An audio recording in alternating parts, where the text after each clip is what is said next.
When I say the MLS, that is going to be where realtors place listings. And then those listings, once they go live, they flow out into the platforms like Zillow, Realtor.com, Redfin, all those popular platforms that advertise listings. Well, guess what? Those are all the same platforms that people in your price point in your areas are getting listings from. Welcome to the STR Home Financing Podcast, where we believe a legacy is something you build, not just something you leave behind. And now, here's your host, Jeff Chisum. Hey, this is Jeff Chisum with STR Home Financing. Thank you for joining me for episode 10. Today, I want to talk about a strategy to put yourself in a position to increase your success rate for acquiring a property. So just through my experience, my conversations, and when I say experiences, my experiences with my own clients, with my own personal experience, networking can be key. So what does that look like when you are exploring areas that you're interested in purchasing in? And this may be that you look at 2, 3, 4 different areas. I would say that there is some effort that goes into this strategy. So you probably want to minimize those areas because it is going to take effort and time to build some relationships. So what are those key relationships? They're going to be realtors in that area that specialize in short-term rental that can lead you to deals that maybe you wouldn't know about otherwise. So I do have a list of questions to interview short-term realtors to make sure that they really know the STR game, the STR play. One of those questions or a couple of the questions are around their network, their sphere.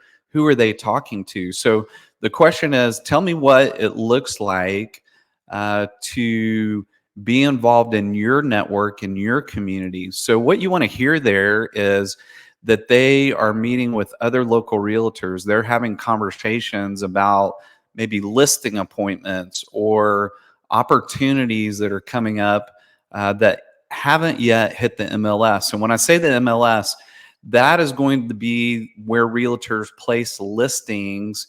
And then those listings, once they go live, they flow out into the platforms like Zillow, Realtor.com, Redfin, all those popular platforms that advertise listings.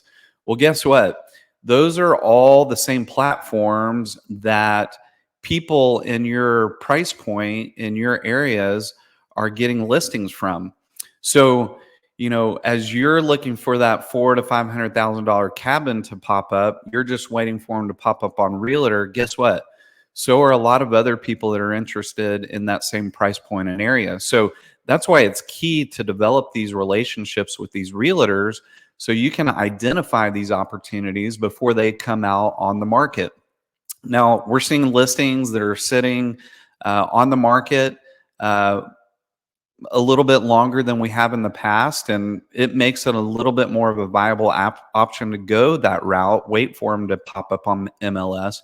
But if we can identify ways to have discussions with sellers before they pop up on the market, may put you in a competitive advantage where you're not having to compete. You may be able to work out some terms with a seller where it works for everyone. So maybe there's a death or a divorce or a sickness or an illness. They don't have time to make the property ready for a listing, and you may make that transaction just easier for them, and it just becomes beneficial for everyone. So your realtor can be a great resource for that.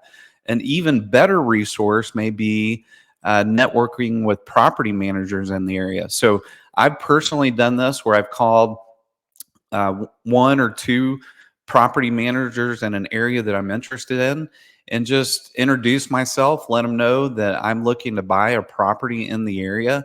And this works really well if you don't plan on self-managing, because the approach can be, hey, I'm looking for properties. I'm looking for a a property manager. Tell me a little bit about your services. And then in my contract for my properties, it says that I have to give a 60-day advance warning before I list my property on the MLS for sale. So guess who is finding out before probably a realtor or anybody else that someone's interested in selling their property? It's the property manager. So if you're looking for a property manager, this person sounds like a good fit. They know their business. Approach them and ask them, or tell them to let you know when they hear of one of their clients that are interested in selling. So my personal experience is trying this 2 or 3 different times in different markets is on that phone call, they tell me, hey, you know what? I've got a couple of clients that are throwing around the idea of selling their property. Let me reach out to them and see if I can make a connection. So you have bypassed a realtor potentially, put yourself in a position that you can work directly with the seller, and a lot of times come up with terms where both parties benefit. And again, you put yourself in a position where you can get to a property before the masses do.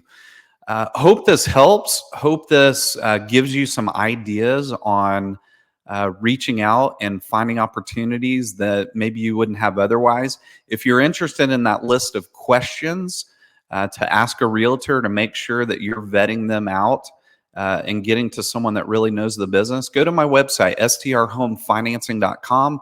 Go to the chat feature. Just send me a note to send that to you, and I certainly will. Hope this helps. Until next time, take care. Bye-bye. Jeff Chisum is a registered mortgage loan officer, NMLS 673623 for North Point Bank, NMLS 447490. North Point Bank is an equal housing lender. All programs and products discussed on the show are subject to change without notice.